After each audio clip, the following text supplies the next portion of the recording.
We have brought that change. We have monitored that change. Now the tariff sheet is thoroughly displayed. But not only tariff sheet.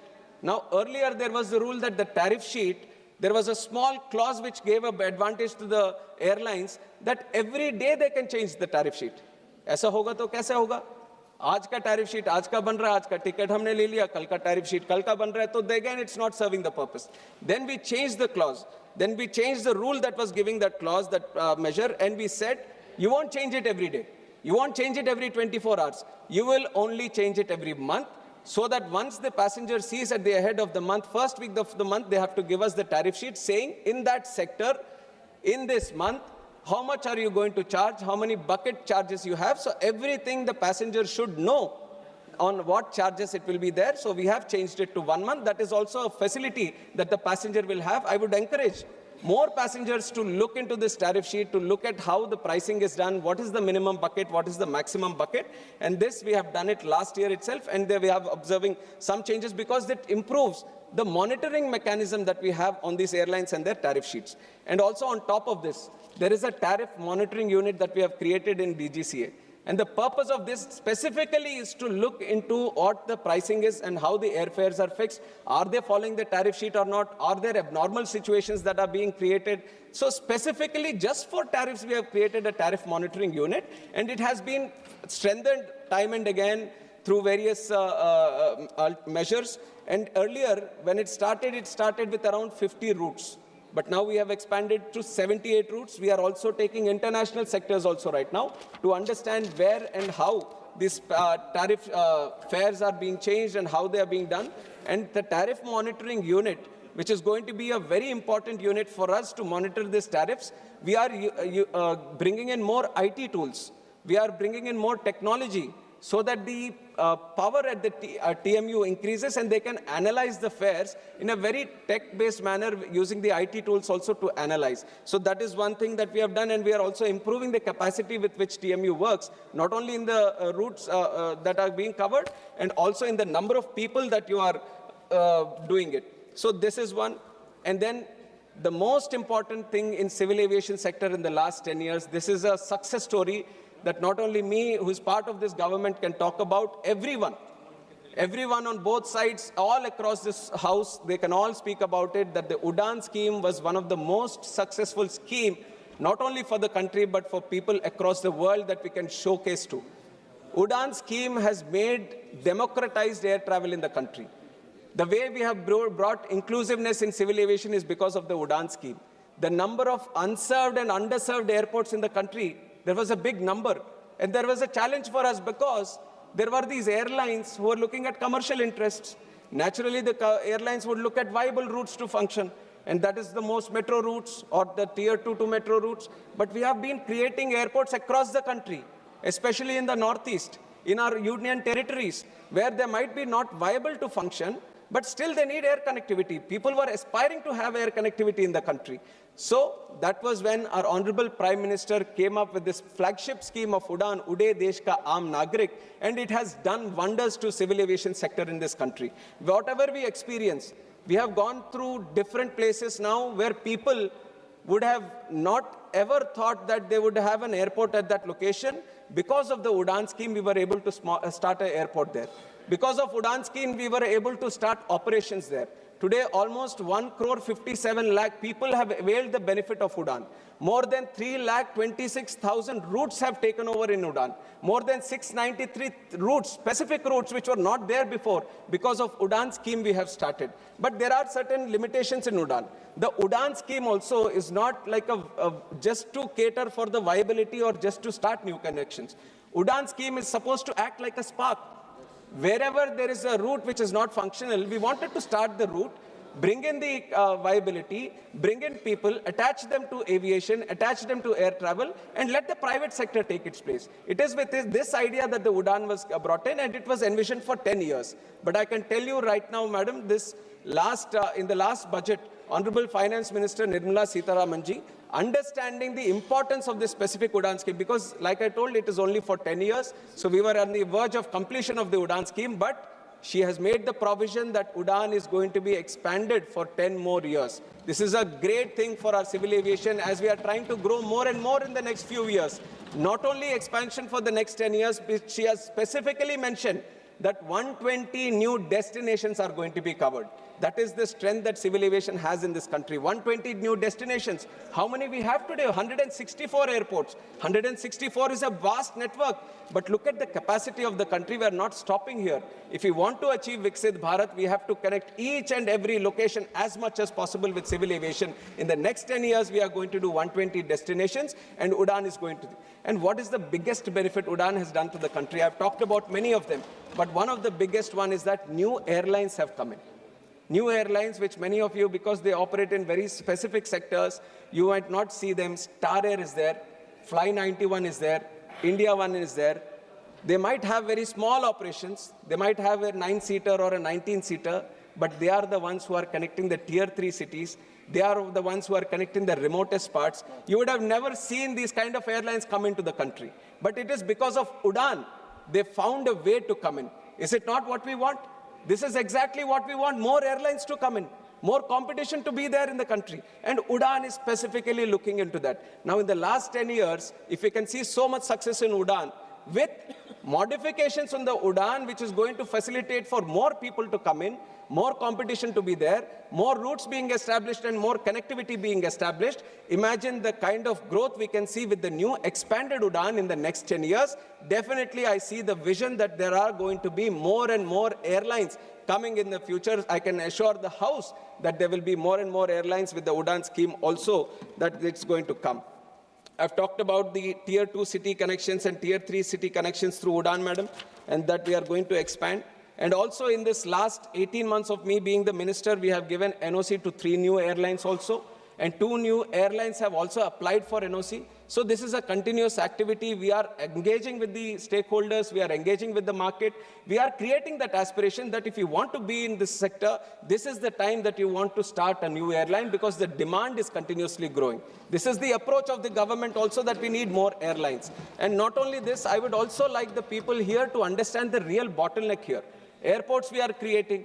Airlines, we have the Udan scheme where we are encouraging, we are giving the viability and all that. Availability of the aircrafts is the serious issue that we all need to understand. There are only certain players across the world who are making these aircrafts. If I have a lot of money to buy aircrafts, if I go sit today that I'm going to start an airline today, I have the unlimited amount of money for me, and I want to buy 100 or 200 aircrafts. I can't have this 100, 200 aircrafts right here, right now, today. Because the manufacturing at which it is going comes at a pace. Every month, there are certain factories that they have, there are certain assembly lines that they have. They can only, the throughput of these shops are only that much. And they are not only supplying for India, they are supplying for across the world. There is a huge demand in Gulf. There is a huge demand in Asia-Pacific region, and everyone is having to wait for this. India is also waiting. How many orders do we have? 1,700 orders. 1,700 orders pending with Airbus, pending with Boeing, pending with other players. Once we get this, if let us say these 1,700 orders, which our airlines are doing it today, if they all come into our sector, then definitely it is going to benefit the passengers. But the bottleneck is not within the country or with the government or with the airlines. It is the availability of these airlines. We have recognized that. And that is exactly why this government has taken a stance that we are not going to only wait for these aircrafts to be built across. We are going to create a program where the aircrafts can be built in the country. We should have a made in India aircraft also, and that is the vision with which this government is moving. There is a Russian Sukhoi SJ-100, which is a regional aircraft. We are talking with them. HAL is engaging with them. They have gone into MOU. They are going to get the technology here so we can build the plane here. Embraer is a very good plane, very efficient plane. We are seeing Star Air, which is operating on Embraer, giving good connectivity to these tier 2 cities. They are also trying to increase increase their operations. We are talking with Embraer. We are telling them, please come to India and manufacture your shop here so that we can manufacture the aircrafts here. If you have 1,700, demand for 1,700 aircrafts in the future, and if you can get the companies to come and build in this own country, then imagine how much easier it is going to be for people who are airline operators here to get the aircrafts. We can have aircrafts being done here in this facility also being extended. And another type of cost, because these airlines, they run on very thin margins, that also we need to understand. And what are the challenges they face? They faced COVID. COVID was a time nobody was traveling, but they were there surviving. They were there paying salaries to their people. They've all gone through it, even though there was no single flight operating in certain days because of the lockdown. That is a phase that all the airlines had to pass through. And there are high costs of leasing. It is not that today I have the money and I'm buying a plane. There is a different strategy, financial strategy the airlines are using, not only in India, but across the world. They do leasing. Leasing is where I just rent the plane from someone else who has bought the plane, use it for a certain period of time, and I give it back to him. And this is the common strategy that you're observing in all the airlines. At one point of time, maybe 2 decades or 3 decades, 60 to 70% of them were being owned by the airlines and 30% were being done on leasing basis. Now today, 85% of the planes are being leased. So then we thought, why not we address the leasing part only? Then we observed how leasing industry is as compared to the global industry. There are certain hubs. Ireland is a hub, as a big hub, because they started very early. They have created all the regulations that are required. They have done with the taxation problems that are required, and they've created a hub for themselves. So anyone who wants to lease a plane, their first preference is they go to Ireland. And now UAE also, you have seen the demand that Gulf has created. UAE has created another hub for itself for becoming a leasing symbol. And then the Singapore is there. Singapore also kind of created. Why not India? This is the approach of our Honorable Prime Minister, that why not we should become a leasing industry, not only catering for our own demand, but for the entire world. Gift City was created with this whole idea that leasing industry should flourish here. And also we saw that the Cape Town Convention, through which the leasing industry, the compliance score which is seen across the world, that needs to be made into act. We didn't have an act, we didn't have any kind of legislation which was backing that Cape Town Convention. In December, both the houses, we have passed the bill and we have made the Cape Town Convention Act, the protection of aircraft objects, and now the compliance score for India in leasing has improved, so we are creating a presence in leasing. Now what happens with this? Now it will be easier for the companies, for the airline operators to lease planes. The cost will come down. So more people will be interested in this. This is also playing into the competition. This is also playing into creating more airlines to come into the picture. Now I also talked about MROs. Maintenance of the plane is another cost that is there. What happens, madam? We are bringing the planes. Planes I've talked about, we are bringing it from outside, from these companies. But even once you bring it, you have to maintain the plane. There is periodic maintenance. There is maintenance whenever there is any safety issue or a components issue or the engines issue. Engines issue is a very important part of the overall maintenance of the plane.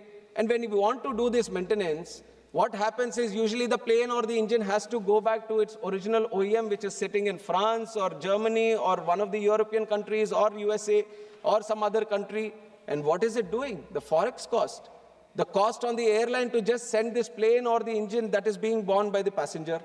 And the time it takes, if you take out one plane, then it goes there, it gets maintained, it gets come back, 1 month, 2 months it takes. You're losing the plane in India to be operating in those sectors. Now what we have done, we have improved the MRO business in the country.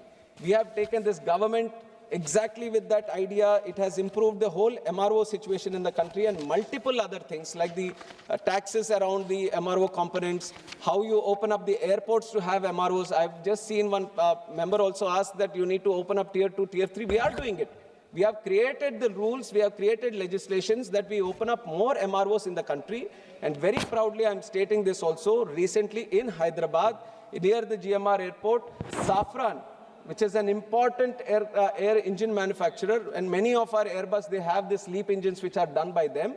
They have set up shop here in the country. Now we don't need to send it anywhere to France or anywhere. We can do it in our country itself. And the capacity with which they have created is 300 planes per year. 300 engines per year, which is almost every day one engine is going to be maintained. Now, lesser time for maintenance, less costs also for maintenance. If it's less cost for the airlines to maintain the plane, less costs on the passenger also. That is why MRO network is also important. MRO network is something we are clearly concentrating on. And this Safran coming to India is like a gateway. Once you see that one big player is coming in, all the other players find the confidence to come to the country, and that confidence and the trust in Indian system is what this government has created for them. And Leasing Act, we have done it. And then flexible airspace also. Back then, the airspace used to be very restricted. From the country, there used to be a strict norm this is civil aviation airspace, this is defense airspace, this is restricted airspace. Everyone was controlling their own airspace. And what was there left out with civil aviation was very, very small. So if there was a restricted airspace and from going to point A to point B, if it was not accessible to go use the restricted airspace, it has to go all around. When it goes all around, imagine the fuel cost that it takes, the time that it takes. And it was Honorable Prime Minister Narendra Modi ji who made defense, who made the intelligence, who made the civil aviation. Everyone sit together, all the technologies that are there, everyone had to sit together, collaborate, coordinate, and come out with flexible airspace. So even if it is with defense, at that time, civil aviation can request that I want to use this airspace for the passengers, for the commercial purposes, and they give their airspace. So what used to take probably 30 minutes or 40 minutes over gets covered in a very shorter time, and that cuts down the cost of the plane to operate from one point to another point. That also reduces the cost. This is again playing into the fact that relatively, taking inflation and the CPI, you might even feel that why would it be that the prices are still 43% lower than before? Because of these kind of things. The interventions that we have done to keep the airfares down, there are many things which are in tandem, multi-pronged approach which is going on. So this is why we have kept them in this thing. And while I say this, I've talked about many things that are there. While I say this, there is also the second point. Let me go to the second point. This won't be taking much time, but convene a joint meeting with airline operators, representatives of the people, and all other relevant stakeholders to discuss the issue of excessive airfare during the vacation seasons urgently. This has been mentioned, and accordingly, I have mentioned that the Kerala Gulf in October 24 itself, we have done it. That was because this was placed on the time, and Honorable Speaker from the chair has advised that you have to meet the airlines, and we have taken meetings with the airlines, all the stakeholders, and we have taken it as a very proactive measure, and we are doing it every month. Every month we are sitting with the airlines. We are telling them what the festive seasons could be, what could be the airfare in that specific month. We are coming out with guidelines. We are coming out with instructions to keep them at this thing. And then the third point is establish a quasi-judicial body to regulate and monitor the air traffic ethically and equitably. To regulate, I've said that the government already has the power in extraordinary circumstances. Whenever it feels it is going out of bounds, then we have the power. And for monitoring, we have the tariff monitoring unit. We are making it more powerful. We are, in fact, including it in the aircraft rules also, so that it carries a certain kind of statutory provision for it, and that is going to strengthen, madam. And with all this, the only points that I want people to think about, one is the bottleneck of the aircraft availability. Second is the viability of the airlines. We all feel that these are companies who are charging a lot of money, but none of them are making good money. So most of them are in losses. So that is also one consideration that we have to keep in mind. And also, Competition Commission of India and High Court, they have said that the fare should be deregulated. Multiple times they have given judgments. Competition Commission also advised that the airfare should be deregulated for competition to prevail in the industry. And all this, our most important responsibility with civil aviation is safety and security.